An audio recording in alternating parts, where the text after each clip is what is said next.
First, the proper theological understanding of the relationship of God to culture.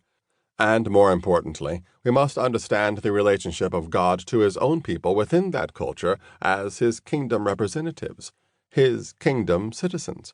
A kingdom citizen is a visible, verbal follower of Jesus Christ who consistently applies the principles of heaven to the concerns of the culture. Now, if you don't believe me, ask the leaders of the former Soviet Union, who spent 70 years telling us God does not exist. They established an atheistic system that left God out, only to discover years later that they had created a bankrupt republic. When a culture departs from God, its sociology must, by necessity, deteriorate. The deterioration we are facing in our nation today is primarily related to the absence of God and the resultant absence of a thoroughly biblical worldview. We do not have a kingdom-minded foundation. The cracks are not the problem. My wife Lois and I live in the same house we have lived in for more than 35 years. It is a modest home in an older neighborhood. We like it. It is comfortable. It's home. But if you know anything about Texas at all, you know that due to the extreme heat and often relentless bursts of rain, the ground can shift. This is never good for a house. Our problem started early on. A good while back, I noticed some fissures had appeared on one of the inside walls of our home. It wasn't long before I called in a painter to patch them up with plaster and repaint the wall. After he had finished, everything looked as good as new.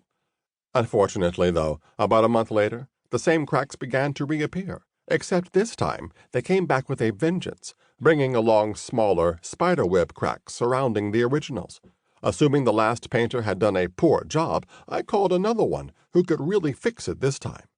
After the new painter arrived and looked at the cracks on my wall, he turned to me and said, "I can't help you." "Why can't you help me?" I replied, confused. "Because you don't have a problem with cracks on your wall." I looked at the cracks on my wall, then turned to the painter again. Yes, the same painter who was telling me I didn't have a problem with cracks on my wall.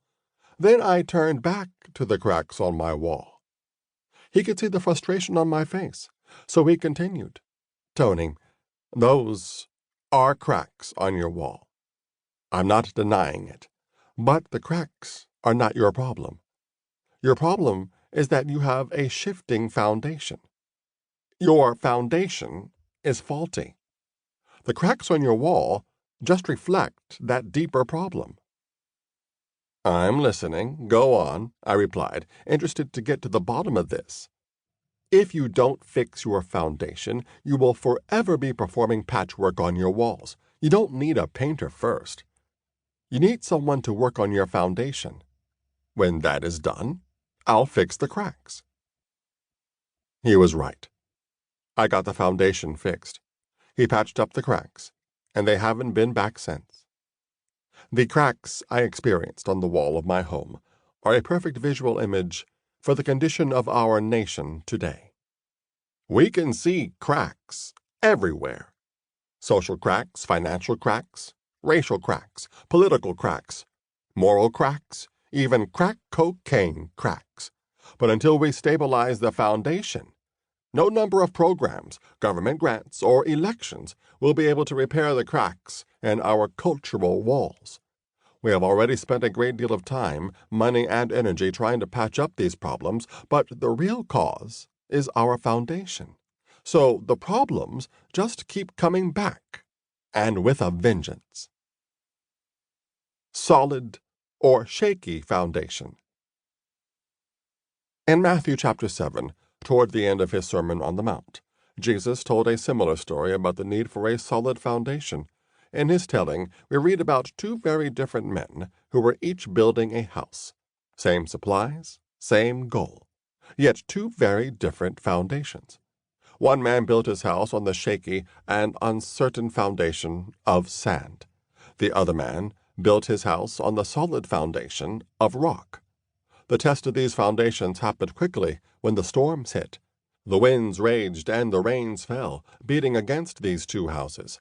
The foundation that had been built upon the sand quickly crumbled, while the house on the strong foundation